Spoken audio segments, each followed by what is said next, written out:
பொண்டாட்டி தலைக்கு நான் சாம்பிராணி போக போடுதேன். இதுல என்னல கூச்ச நாச்சம் இருக்கு? அதுக்காக இவ்ளோ பெரிய டிராமா பண்றல, அதுதான் தப்புங்கறேன். டேய், என் தலையை காய வச்சுக்க எனக்கு தெரியாதா? எங்க அமெரிக்காவுக்கு போறமே, உடம்ப பத்திரமா பாத்துக்கணும்னு எங்கேயாச்சும் பொறுப்பு இருந்தா இப்படி கையை உடைச்சிட்டு வந்து உட்காந்துருப்பியா?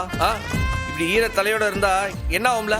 என்ன ஆகும்? இல்லே, உனக்கு சளி பிடிக்க, இருமல் வரும். அப்புறம் அமெரிக்கா போய் நீ இறங்கறதுக்குள்ள உனக்கு ஜன்னி வந்துருச்சுன்னா என்ன பண்ணுவ? டேய், ஓவரா தான் பில்டப் பண்ற. இல்லே, நீ லொக்கு லொக்குன்னு இருமிட்டே போனா அந்த பிளைட் ஓட்டுறவரு இந்த மாதிரி ரொம்ப இரும்புது அப்படின்னு சொல்லி இறக்கி விட்டா என்ன பண்ணுவ? எப்பா சாமி, இவன் கிட்ட இருந்து என்ன எப்பதான் காப்பாத்த போற? ஆமா, நீ லொக்கு லொக்குன்னு இரும்பி அவன் இறக்கி விட்டா அப்புறம் நான் தான் அவனை சூனியை வச்சு இறக்கி விட சொன்னேன்னு சொல்லுவேன்.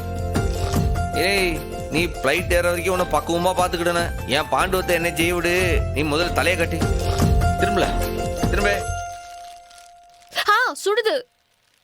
ஆஹா, எப்படி பாரு. போதும் விடுறா. மெதுவா மெதுவா வர. டேய், வலிக்குது, ஸ்லோவா வாருடா. ஸ்லோவா பண்ண கொஞ்சம். இருந்தாலும் ஸ்லோவா பண்ண எப்படில பண்ணுவாவ? அம்மா, எப்பா முடியல. சடப்பி நீடுவா. இவளுக்கு சின்ன வயசுல இருக்கும்போது நான் தான் சடப்பி நீடுவேன். எனக்கு ஜடெல்லாம் சூட் ஆகாது, வேணாம். எனக்கு இப்ப ஜட போடுற வயசும் இல்ல, ஜட போட்டா அது என் முகத்துக்கு சூட்டும் ஆகாது. உன் வேலை முடிஞ்சிருச்சுல, போ கிளம்பு போ. கிளம்புறதா? ஆமா, அங்க ஒரு கிளிப் இருக்கு பாரு, அதை மாட்டு. இதுவா? ஆமா. இது எப்படிலா? இல்ல இல்ல,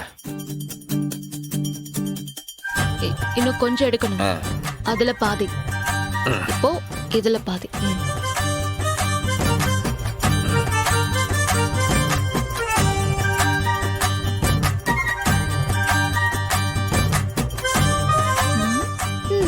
ஓகே.